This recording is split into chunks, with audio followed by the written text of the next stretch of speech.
Hello, chess family. It's me, National Master Jesse James, and today we're taking a look at the 10th rule: don't sacrifice without a good reason.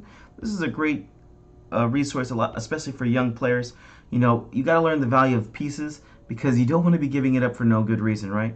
As I like to say, you don't want to give up a queen for a pawn unless you're going to get something out of that, right? Maybe if you can find a checkmate. If you're just giving up a piece for like that during your games, you're going to be losing a lot of chess games. So let's take a look at a game where sacrifice is the right choice here. After Morphy is able to build up a huge advantage with development, he's able to go in and transfer that into a full kingside attack. Let's take a look. In this game, Morphy's playing against the infamous NN.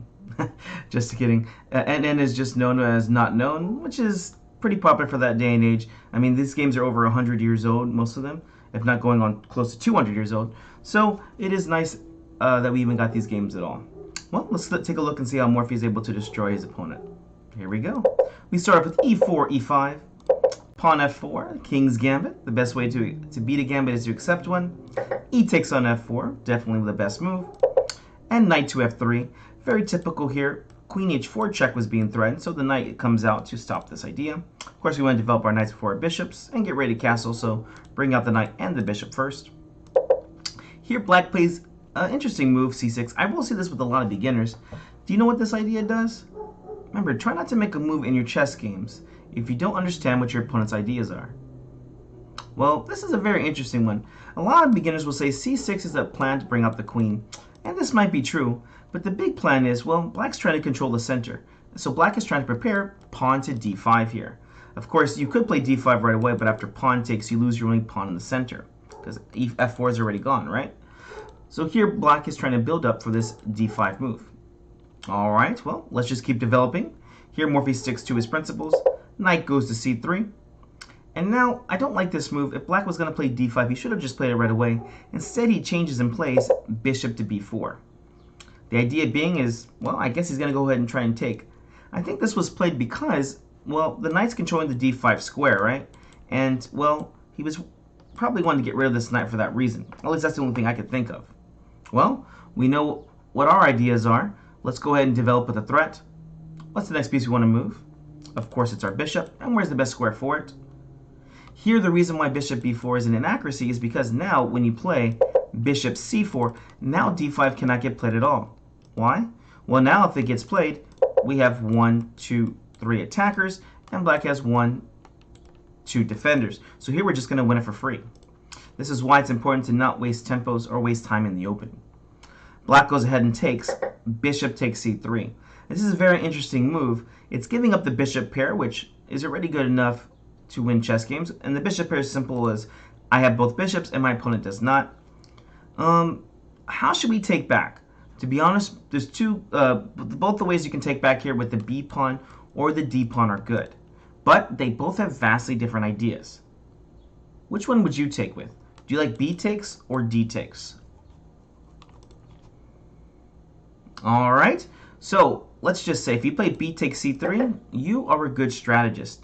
This idea of taking back toward the center is a very good idea. You want to prepare d4, and, well, you got good open files here. This is a very good way to play.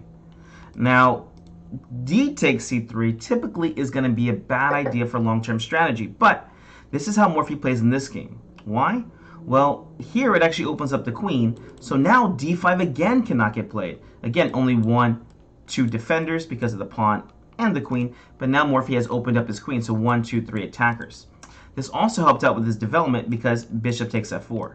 So again, although this move is not strategically the best as far as long-term planning, as far as the quick attack, this is a perfect move. It opened up the queen, it opens up the bishop. Morphy has a huge lead in development. All right, well, it's black's turn. Black went ahead and played knight to e7. This may seem like a strange move here. Don't we typically put our knights to f6? Yes, this is true, but here you would get into trouble if you did play knight f6.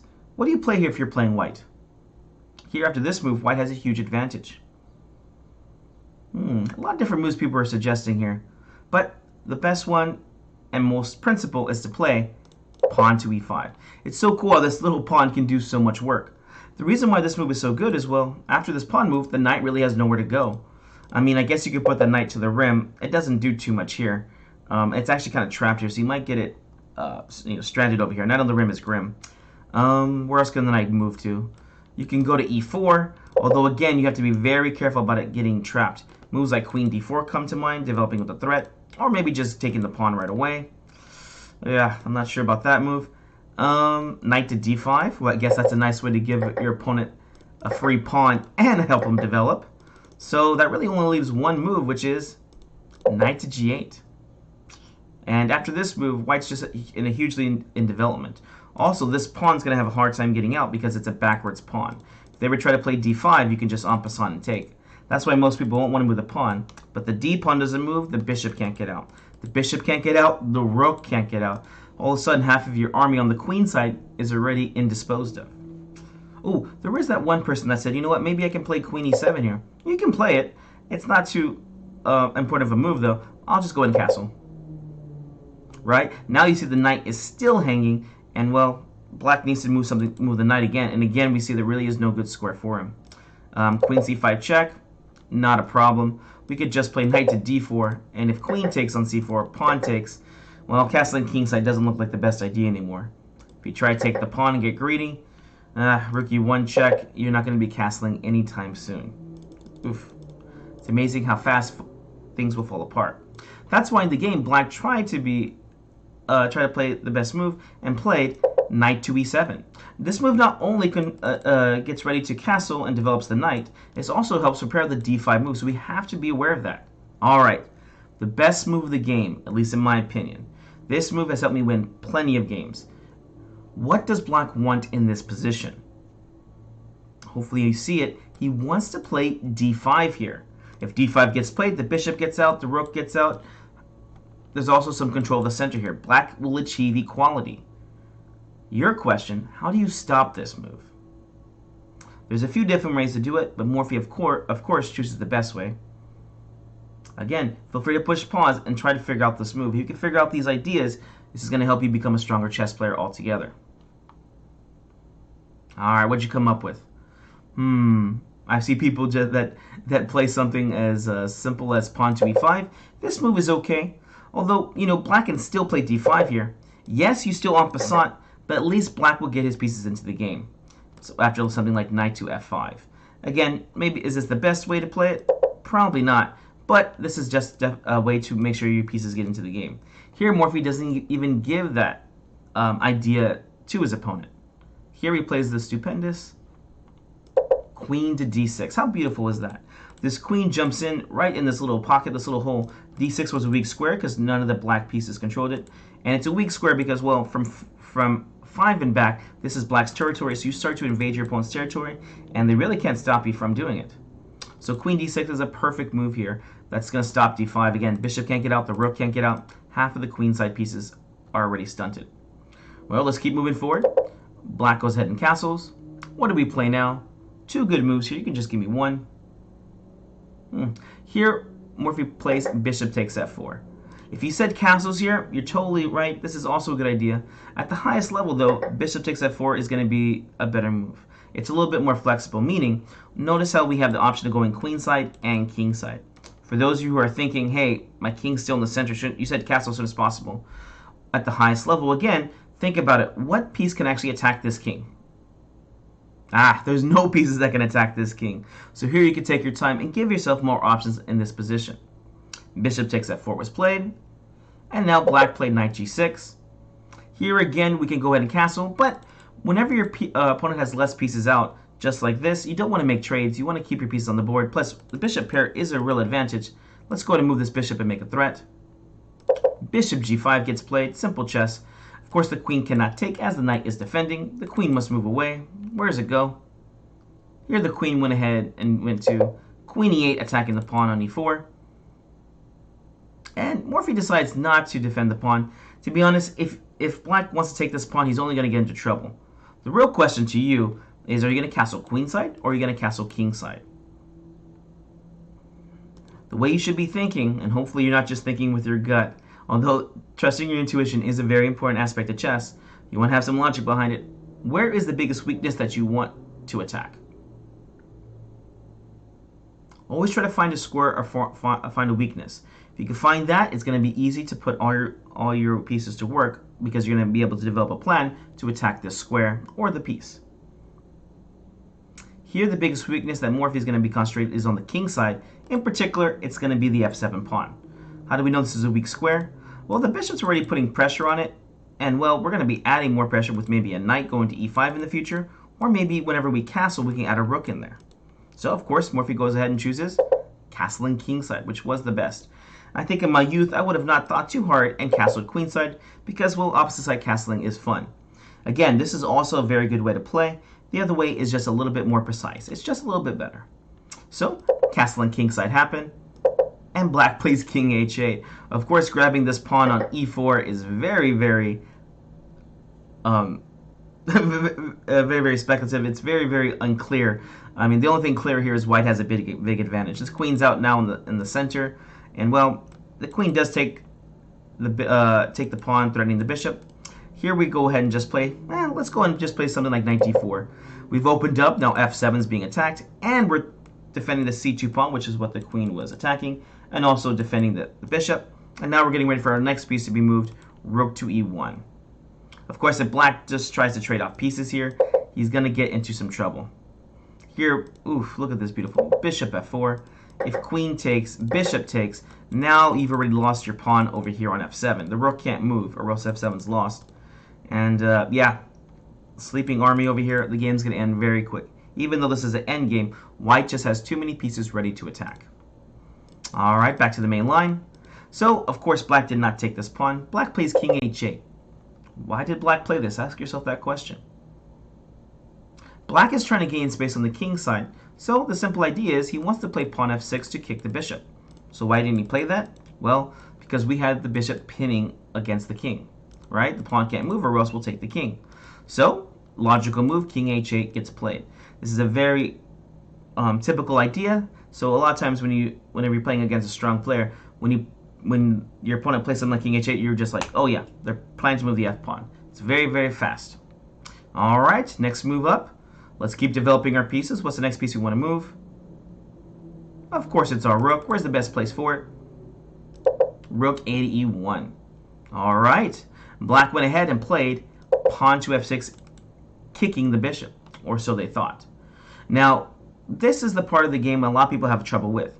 All our pieces are developed, and they're all developed in great squares. But what do you do next? Well, again, Morphy has already made his mind up. He's going for the kingside attack. And, well, with the sleeping army over here, he needs one thing to attack his opponent. What is that? He needs open files and diagonals. This is a rule that we will be going over in the middle game. But basically what I'm saying is, our pieces want to get over here, but, well, the pawns are blocking the way. So here Morphy is able to find another amazing move to open up the position. Remember, look for pawn trades when you're trying to attack your opponent's king. Here he finds the move, pawn to e5. What a beautiful idea. Why? Well, we wanted to open up here. I mean, black has to respond. In the game, black responds with f5, which is probably a move a lot of you guys did not consider. Well, if you take the pawn, I think we're all very happy with knight takes, right? You can see here it's 1, 2, 3 pieces against 1, 2, 3, 4, 5, 6. Double the pieces. I wonder who's going to win. Here already the computer's announcing checkmate in 6 moves in 5 different variations. Oh my gosh. What about taking this bishop? A piece is a piece. Remember, don't sacrifice without a good reason. Here the good reason is, again, opening up the position so your pieces can attack. Here again, Morphy's just up an extra queen according to the computer, which is about 9 points, with knight takes g5. The more trades, the better for him, because these are the only pieces defending the king. These guys over here, by the time they try to get into the game, it will be over. For instance, if you try and trade, now knight f7 check is going to be winning lots of variations. Maybe knight to a6, knight f7 check, king to g8, knight h6 checks a move, knight d8 checks a move. There's really too many moves here to win in this position. I'll just give the sample line. Check, king h8, and then, wow, look at that move. Bishop to d3. You're just able to keep sacrificing pieces. The idea is if you take here, well, queen f6 check, king g8, bishop c4.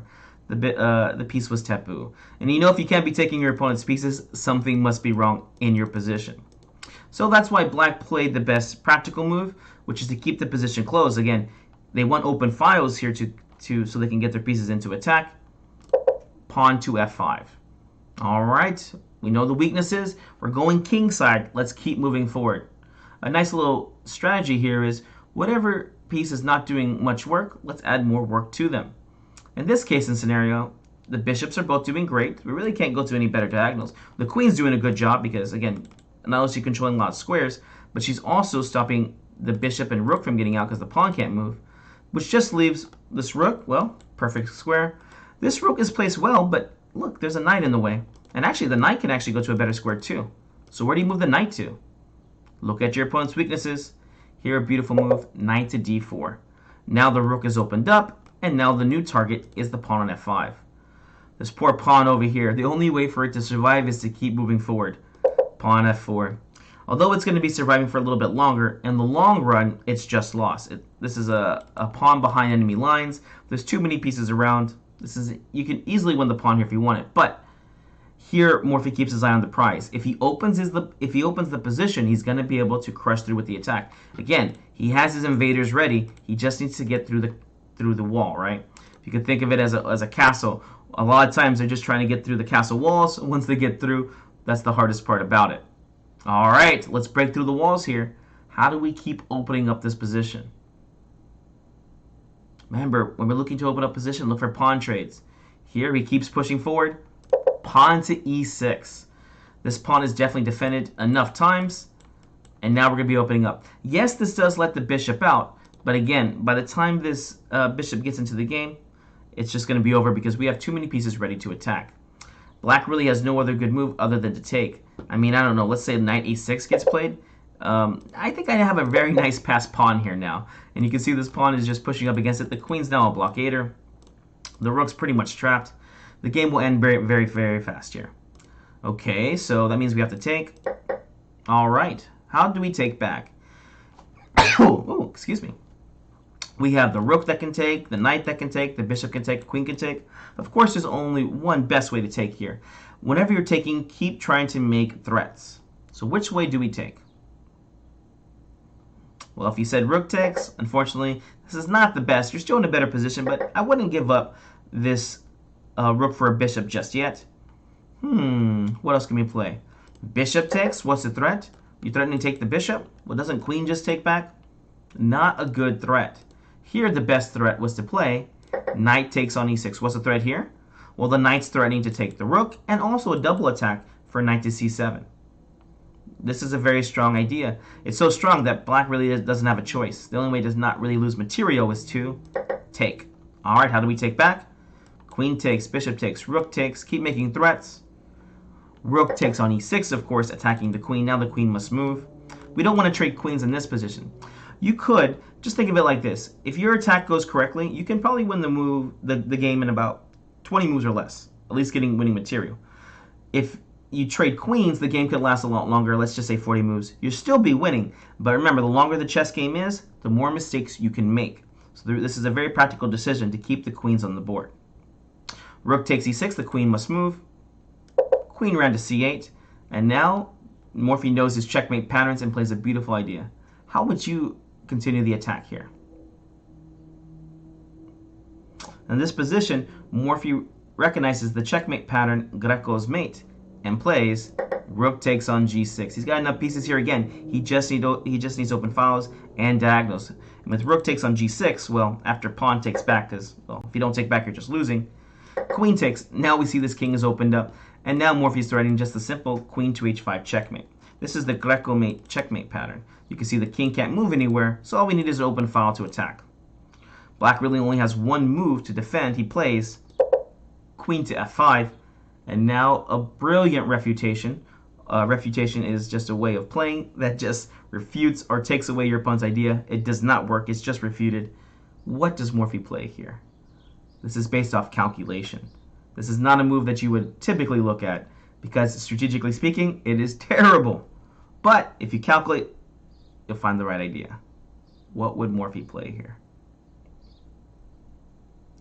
Hopefully you found this crazy idea. Hopefully you're as crazy as Mr. Morphy. If he played queen h5 check, he missed it. Here, white missed the idea that black can just bring the queen back. The game still continues, and white's still better, but don't trade your queen, right? If you play trades, king takes, you lose a huge part of your advantage. Remember, you are down the exchange here, so once the black knight gets into the game, a few inaccuracies, and white is actually losing. Okay, so what else is there? What are some ideas? Well, the queen's hanging. We got to do something, right? What other move is there? Here, Morphy calculates only forced moves. Remember, checks, captures, and threats.